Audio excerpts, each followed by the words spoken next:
again, future me. It is currently Thursday, July 16th, 2026. I think the last recording I had was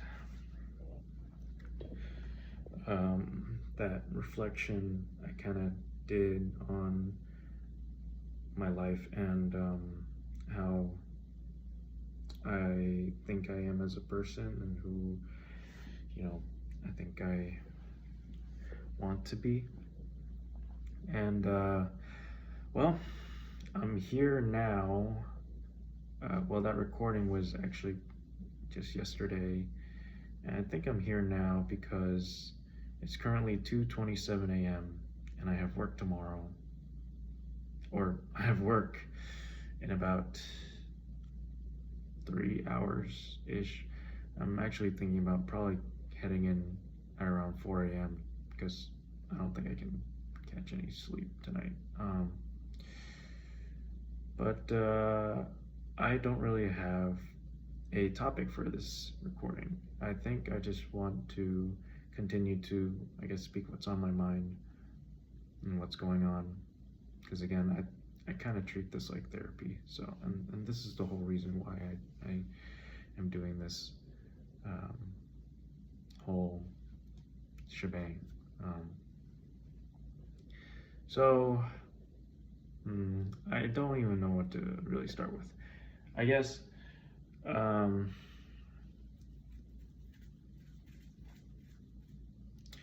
me start off by saying, gosh, my goodness, have these past few nights, or literally every night since the breakup, it has been awful to sleep. I could not catch a wink of rest. And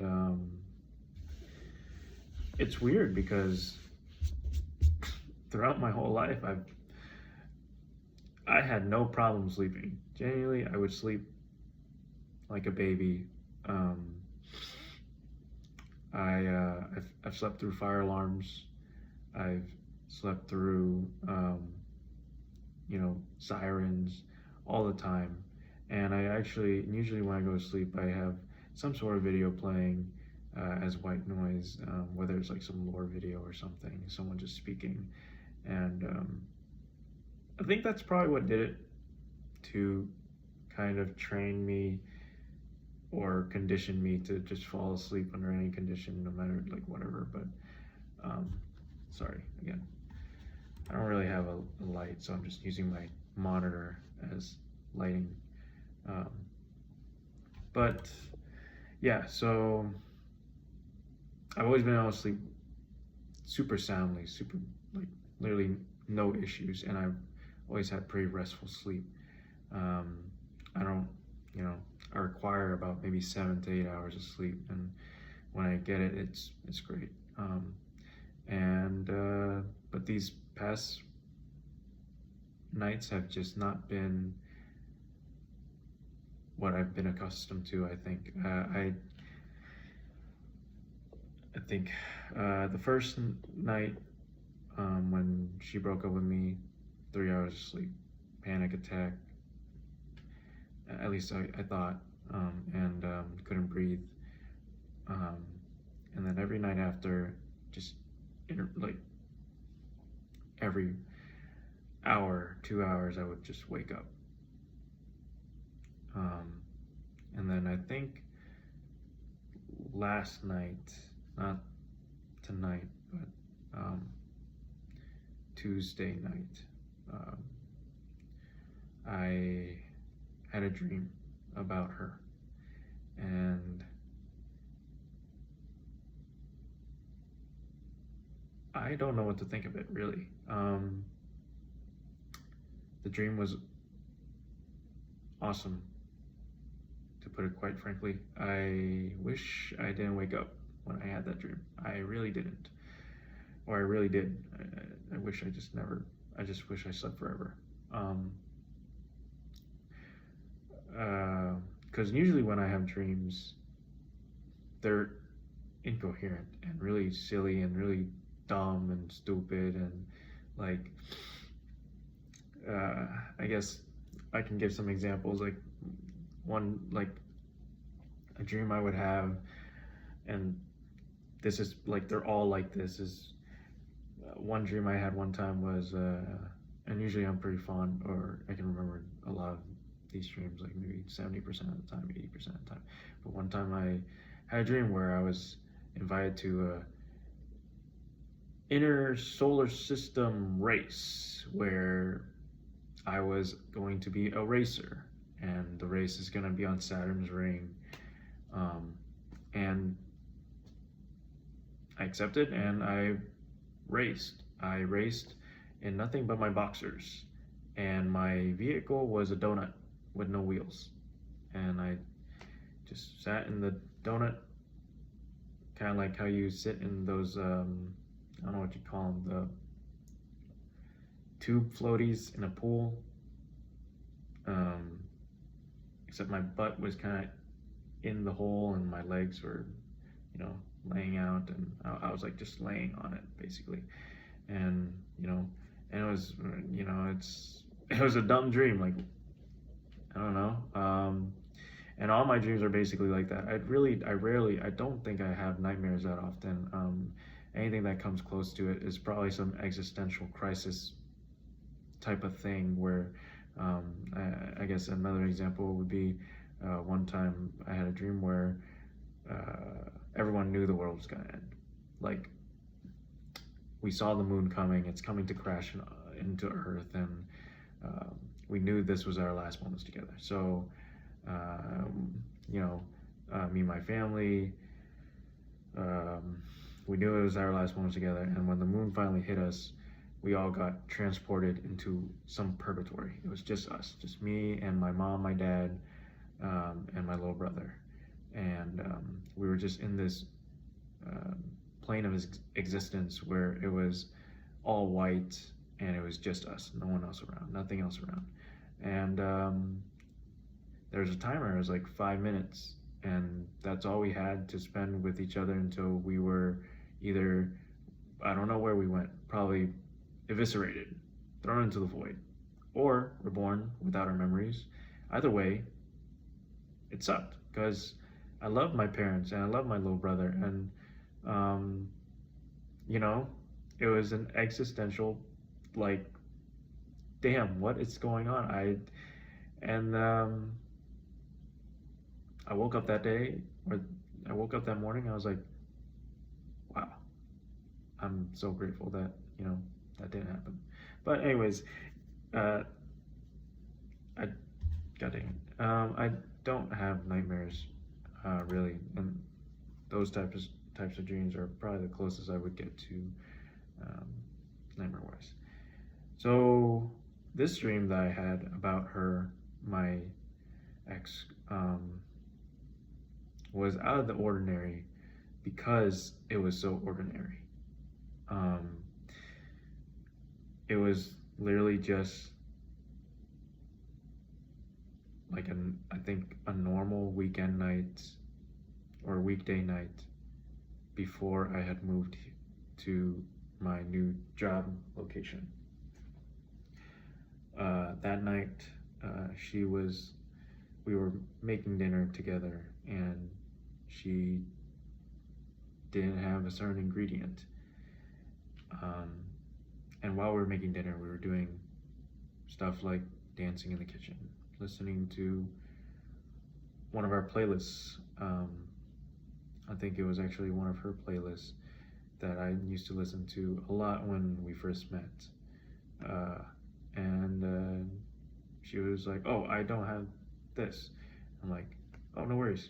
Let me run to the grocery store at like 10 p.m. or 9 or something, and I'll grab it. No worries. And it was just awesome. Her best friend was there, because we all shared an apartment. It was just a good time, nothing out of the ordinary. And as soon as I exited the apartment to go and pick up that said ingredient, I woke up. And I was like, wow, the reality that I'm in almost feels like this is a dream. And that almost felt so real to me that I really wish this, like, what I'm currently living is a dream, and that I just didn't wake up from, if that makes sense. I don't know if it does. It's probably not a good time to record right now, but can't go to sleep. Anyways, it's been hard, going to sleep. I have this, I literally just go to work and then go to the gym, and now that, I don't have anyone to call or text after work or the gym, I have, I guess, free time. I mean, that's what you would call it. I have more free time. But for some reason, I don't like calling it that, because it implies that when I was with her, I didn't have free time. Or maybe, I was, what's the word? Restricted in my time or something. Or the time I spent with her wasn't free time. And that's not at all what I'm trying to say.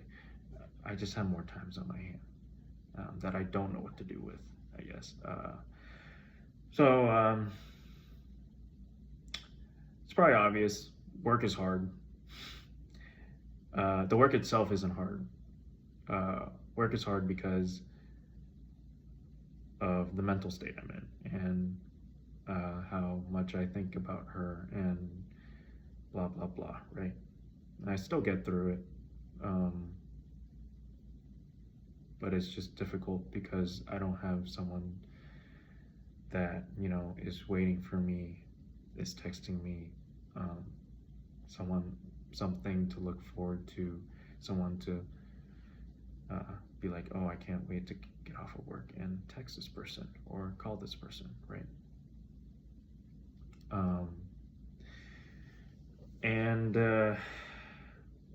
So yeah, just a quick rant about that. I think I have some other stuff I want to talk about. I've been watching a lot of YouTube videos, I have been watching a lot of YouTube videos on how to maybe deal with this, and advice on dealing with this type of thing being a breakup. And one YouTuber, and I'll share her thing. I don't know. This isn't a recording for anyone in specific. I'm not targeting an audience, and I don't expect anyone to watch this. But maybe future me will look back and be like, oh, what's that YouTuber's name again? Anyways, the YouTuber's name is Anything Goes with Emma Chamberlain, and she kind of does this podcast type of deal with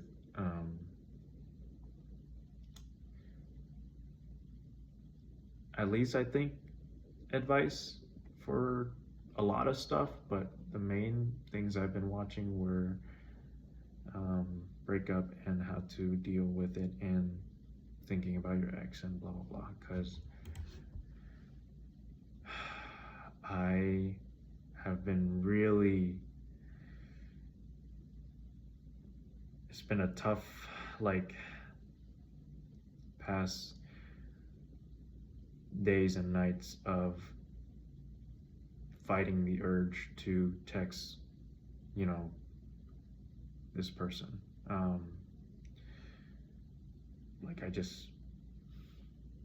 It's been routine for me for 2.5 years. It's just losing that is hard, and I'm just oh, I really want to text him. I really want to, and it's not even I want to text him and be like,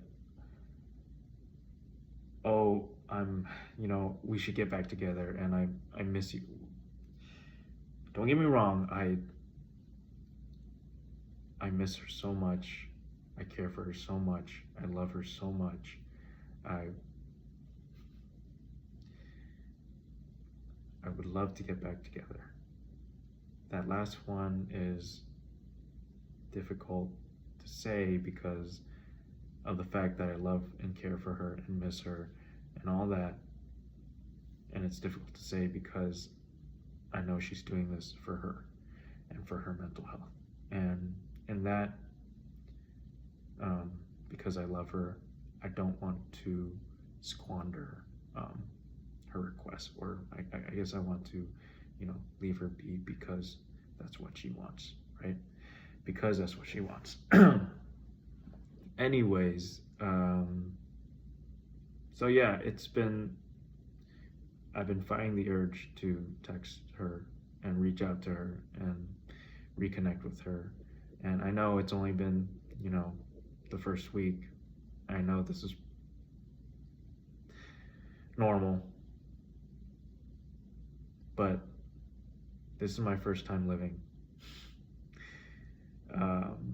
At least, and this is it's everyone's first time living. And this is my first relationship, my first breakup. So even though I know and I'm fully aware of how breakups go, even though I haven't experienced it, I've consumed enough media to kind of grasp an idea, and this is a part of it. It doesn't make it any easier for me.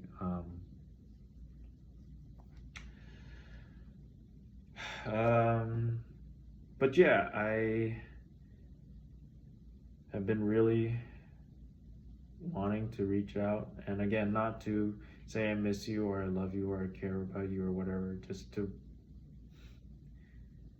check up on her and say, I know,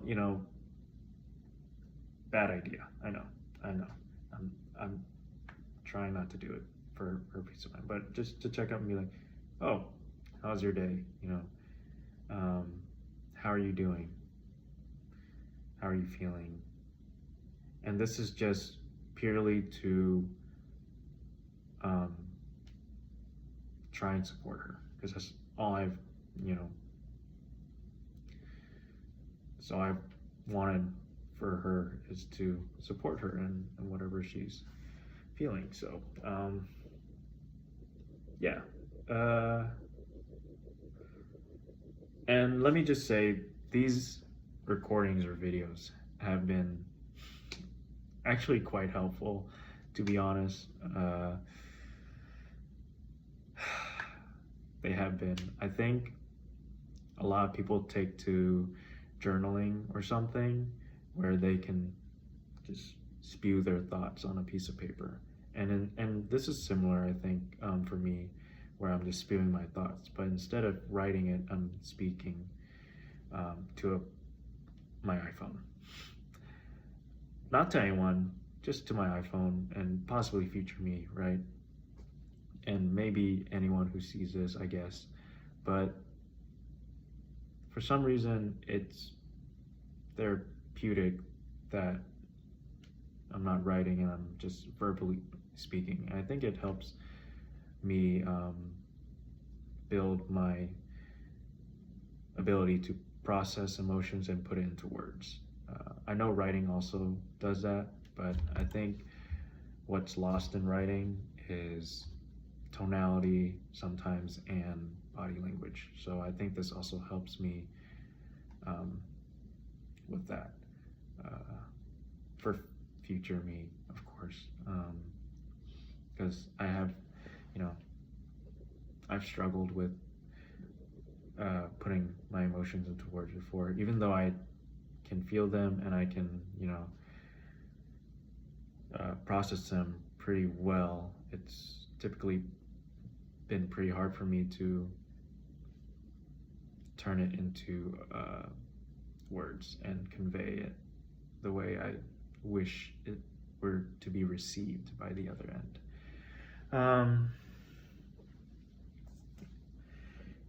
Anyways, yeah, I can't stop thinking about her. All the moments we've had, all the great times we've had.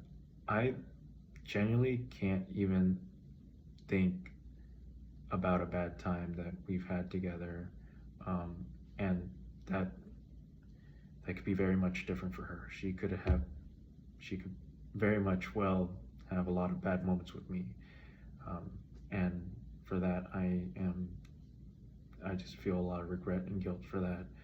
But at least for my side of things, and I don't know if I'm just seeing things through like rose tinted lenses, because typically when something's over, you only think about like the good stuff, especially if it was something that you, I guess, were attached to.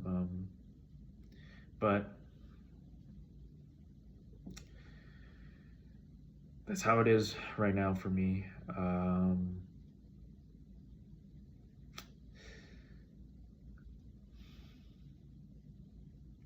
So I just can't sleep.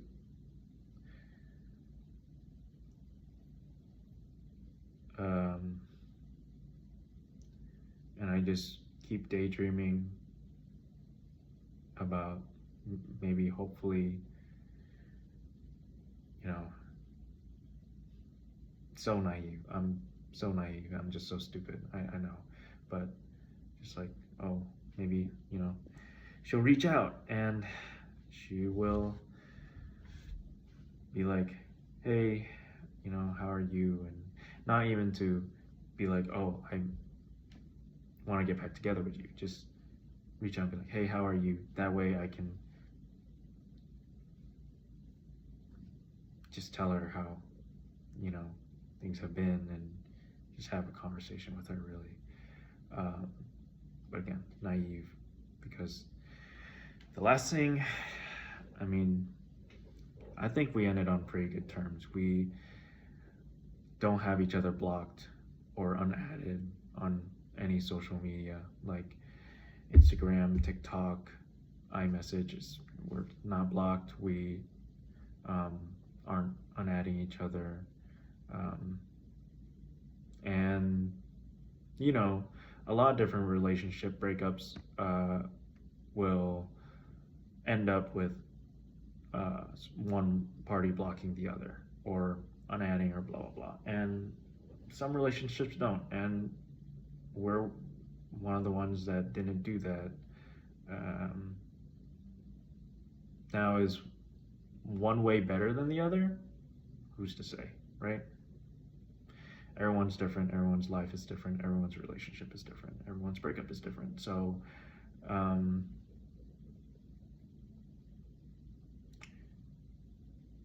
is it good for me and her, or for us trying to heal? Again, I have no idea. But our relationship ended on, I think, amicable terms. I don't hate her. And I'm sure, this recording kind of conveys the fact that I don't hate her. I don't I don't even, hate is a strong word. I don't even dislike her, or I don't even feel resentment or any sort of way towards her. I genuinely do not. And I hope she doesn't feel that way about me. But I guess the fact that she hasn't blocked or unadded me says a lot. I guess during our last conversation together, I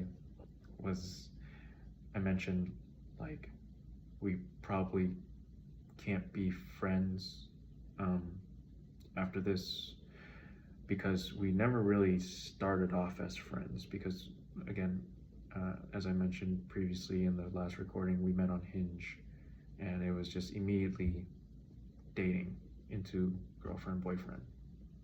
So I don't think we started off as friends.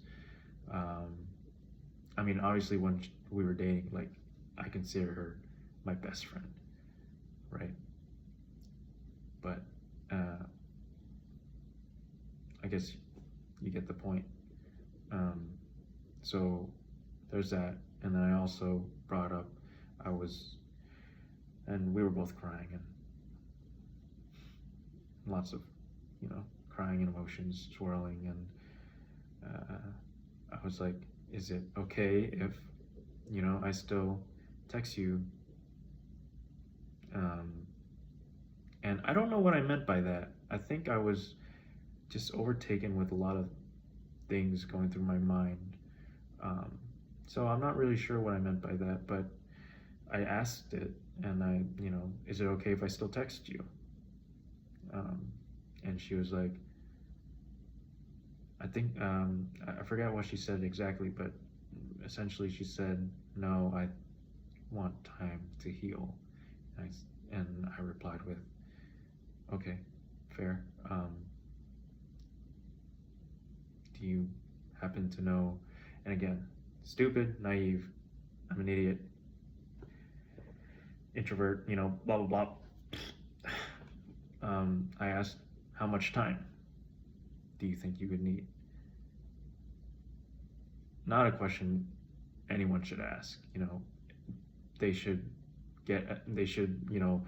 it depends, and it depends on the person, and it doesn't, you shouldn't quantify how much time you need to heal, especially after something like this. But again, I was overtaken with a lot of emotions, and she's just like, I don't know, but probably a while. I was like, okay,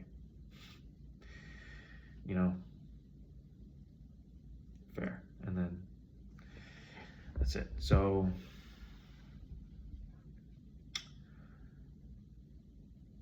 I just wished her the best. I mentioned how I hope, she finds a guy that will treat her better than I did. Do everything that she would like, provide everything that she would like in a relationship. And I meant it. Truthfully, I did. I only want the best for her. But I would be lying if I said there wasn't a part of me that was like, I wish I was that guy.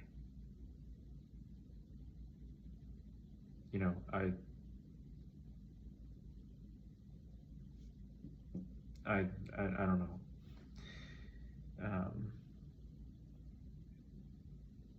Because she seemed pretty adamant that I wasn't that person. So when I said I hope you find a guy that can do that all for you, I just assumed it would be a different person, right? But again, deep down, I wish I was that guy and she stayed with me. Whatever.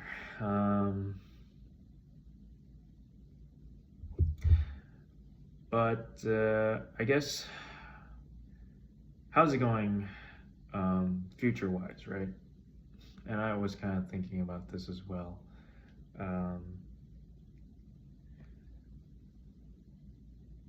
I think that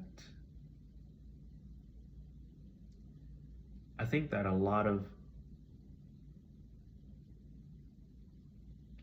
gaming is probably bad for me. I think it is. Or at least I think the amount that I do is, both for me and for our relationship that we had, right? I think the communities around gaming is inherently not healthy and not good. A majority of it. I'm not saying all gaming communities are like that, but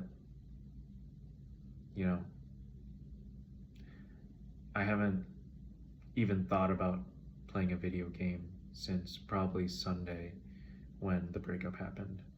I think Sunday I played a little bit just to try and get my mind off of it, but God, it did not work at all. I mean, because I introduced her to a lot of the games that I liked, and I tried to play them, and they just remind me way too much of her, and the time we spent. So it didn't help.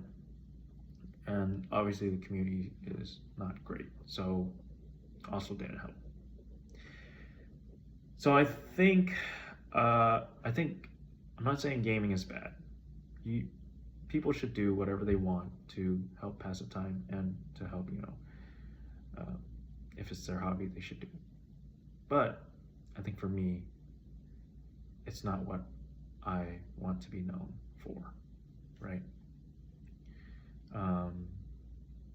I could be like, oh, I dabble in video games, or I've played video games, but I don't want it to be like, oh, if you're gonna date me, you're gonna have to deal with me playing video games all the damn time. I don't want that. And I think with her, that was very much the case. And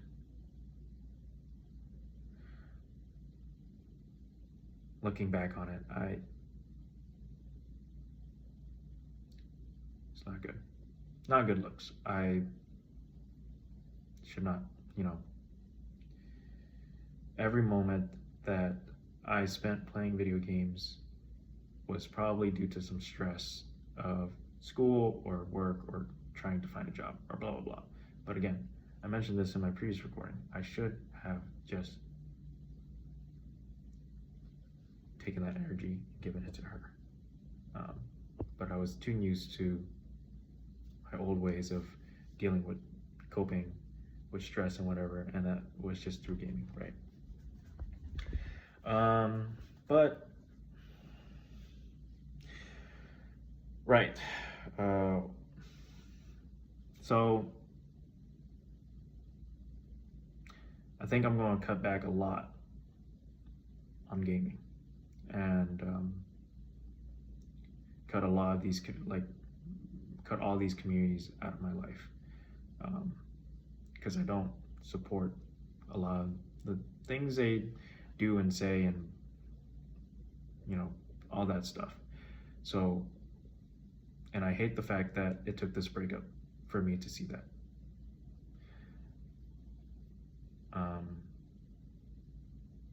But again, it's my first time living life, first time being alive. So I guess here I am, and at least I'm glad that I'm taking this first step, right?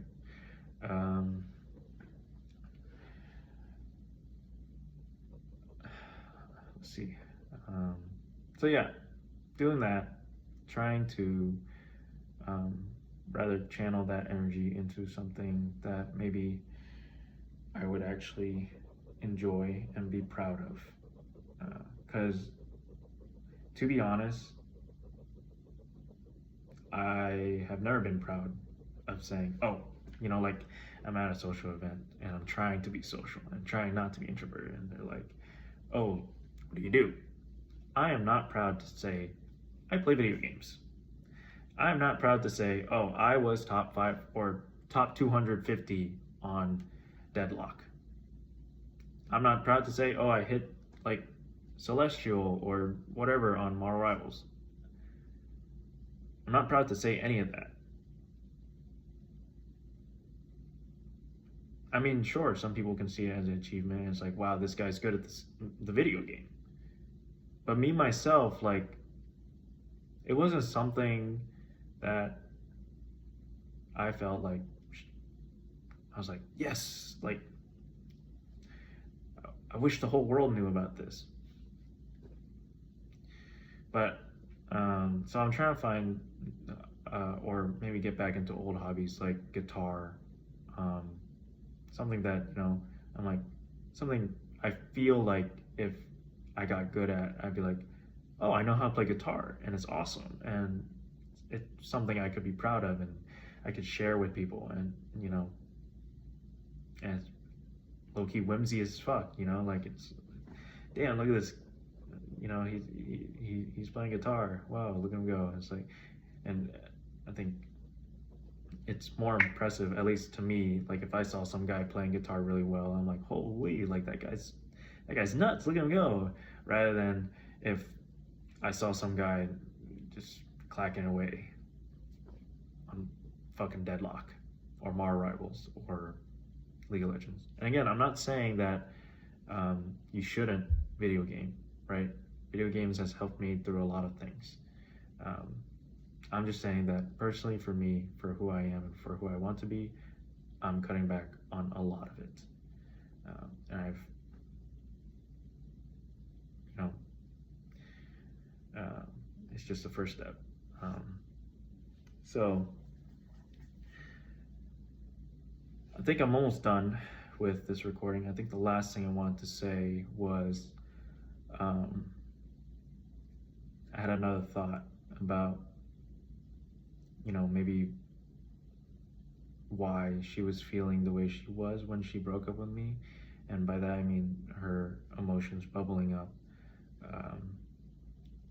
Because it's rare for, I think it's rare for your emotions to bubble up so fast.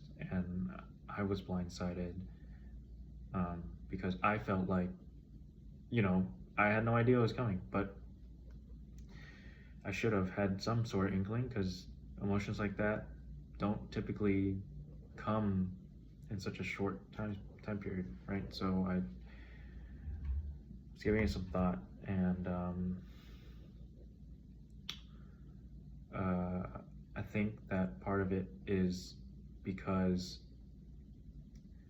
I probably was being less intentional with our relationship. And let me explain what I mean by this. Like, when we first started dating, I was super intentional, right? Every chapter I read of a book that she recommended me, I would send her my thoughts after each chapter.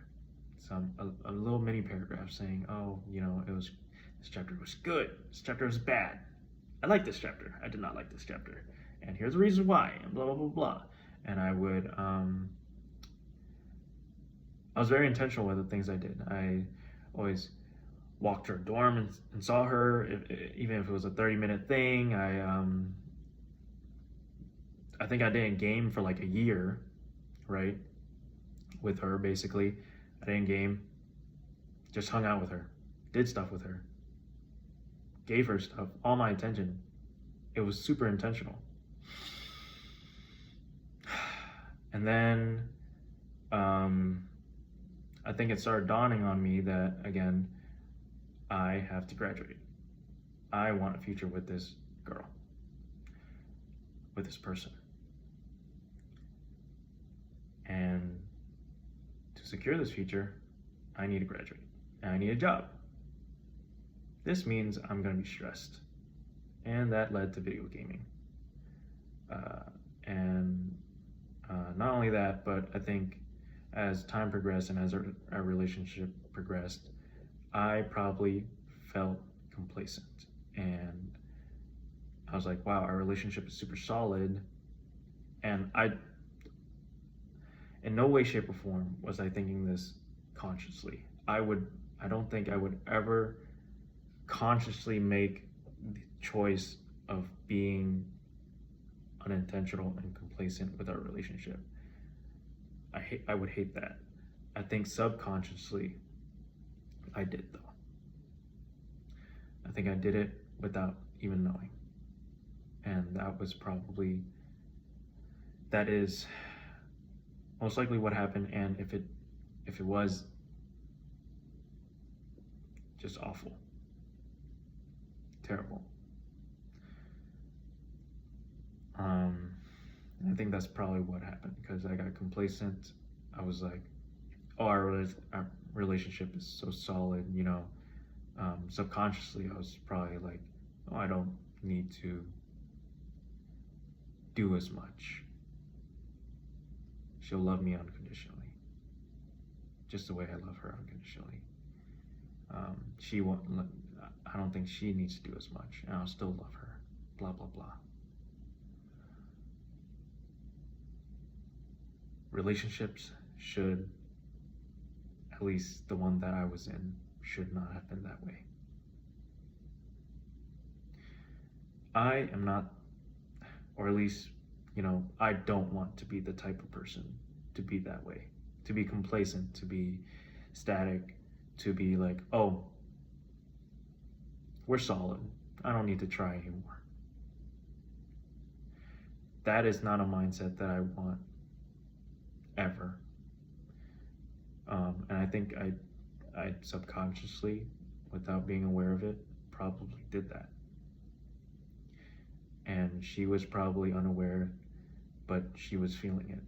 Like, she probably didn't recognize that I was doing it, but obviously she felt it. By the fact that, when I got stressed, I would play video games instead of planning dates or spending time with her. So,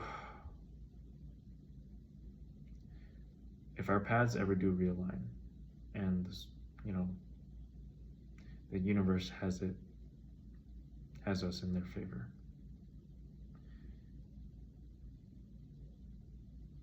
and this is just wishful thinking.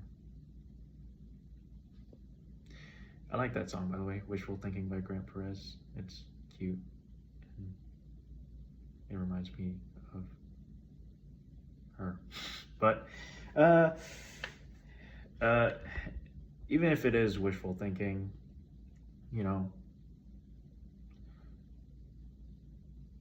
I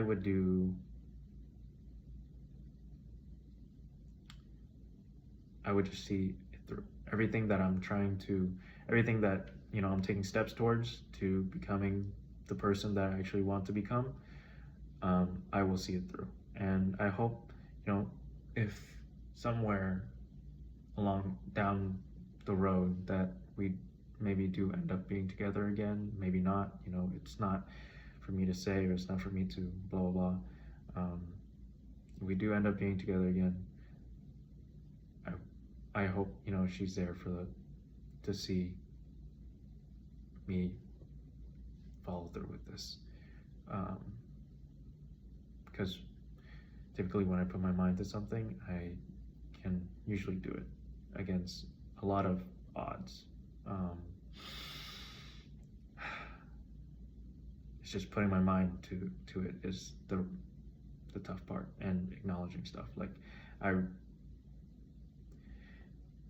didn't want, again, subconsciously being complacent and stuff, probably not something that a lot of people want to acknowledge and call out about themselves and whatever. But that is always the first step into becoming the person you want to be, and recognizing your mistakes and following through with it. So,